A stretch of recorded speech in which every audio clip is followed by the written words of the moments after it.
สวัสดีครับมาชมผลงานของหน่อยเนาะครับวันที่10ผลงานนะครับเนาะ3หน่อยของเราเนาะครับนี่พิเศษเนาะ62นะครับเนาะ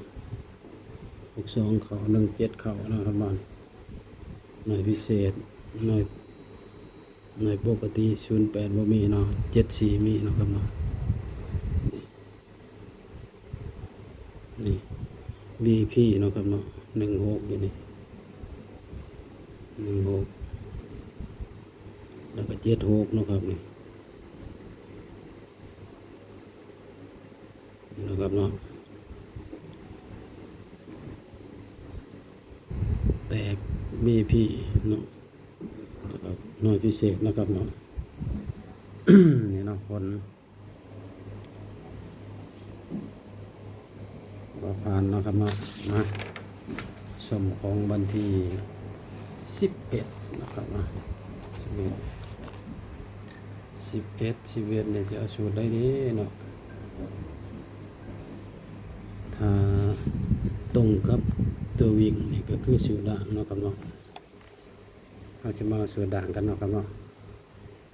ถ้าให้ตรงเนาะครับเนาะ43 42 41นะครับเนาะ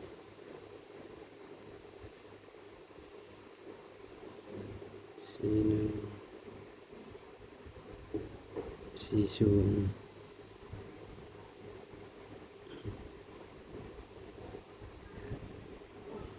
49แล้วก็48 32 31 30 39 38นะครับเนาะ21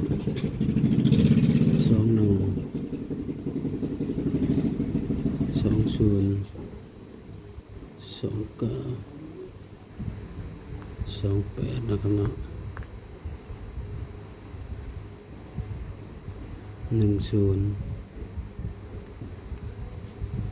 10 แล้วก็19 18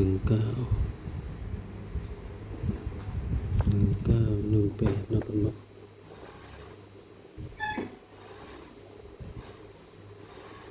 90 80 98นะครับเนาะอาจจะมาเป็นตัวส่วนเนาะส่วน0กับ1กับ2นะครับเนาะ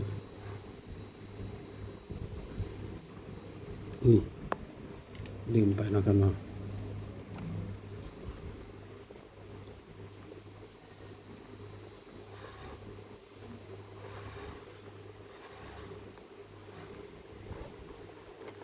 เบิ่งตัวใดสิส่วนอยู่210 210 21นี่2อยู่นี่นะครับเนาะส่วน2กับถือว่า201เนาะ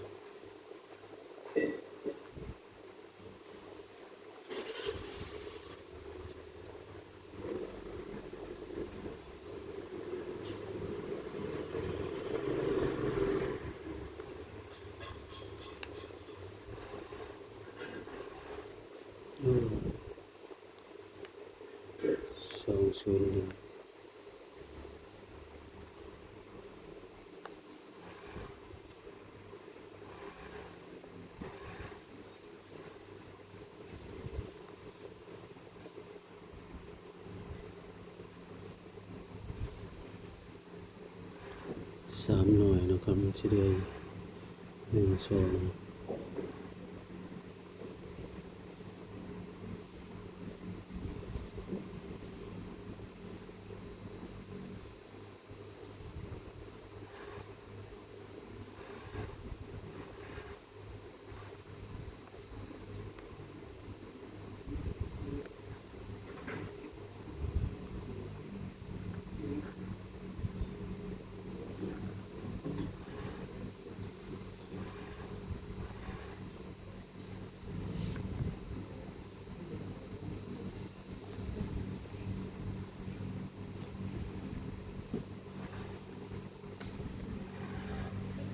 ค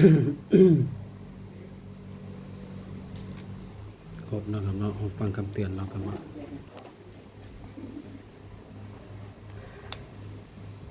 คำเตือนทางช่องเป็นเพียงสื่อกลางแนวทางเนาะครับเนาะสร้างคลิปมาเพื่อความบันเทิงเนาะครับเนาะสร้างคลิปมาเพื่อความบันเทิงบ่ได้สนับสนุนเล่นการพนันเนาะครับเนาะถ้าว่าผิดพลาดประการใดเนาะครับเนาะพิจารณาให้ดีเนาะครับเนาะถ้าผิดพลาดประการใดขอโทษขออภัยเนาะครับเนาะขอโทษขออภัยเนาะครับเนาะ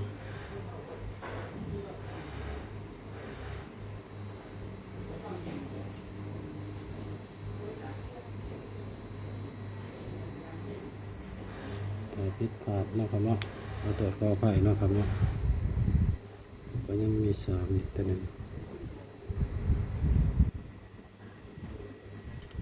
จริงแล้วจะมีสามนี่เนาะ38นะครับนี่นะครับ23เนาะแต่นี่นะครับเนาะถ้าผิดพลาดประการใดขอโทษขออภัยเนาะครับเนาะทั้งสองกับบูว่าสิออกหยังเนาะครับเนาะเฮ็ดไปตามสูตรเนาะขอบคุณนะครับเนาะที่เปิดมารับชมเนาะฝากชมคลิปให้จบเนาะครับเนาะขอบคุณที่มารับชมคลิปจนจบเนาะครับเนาะสวัสดีครับ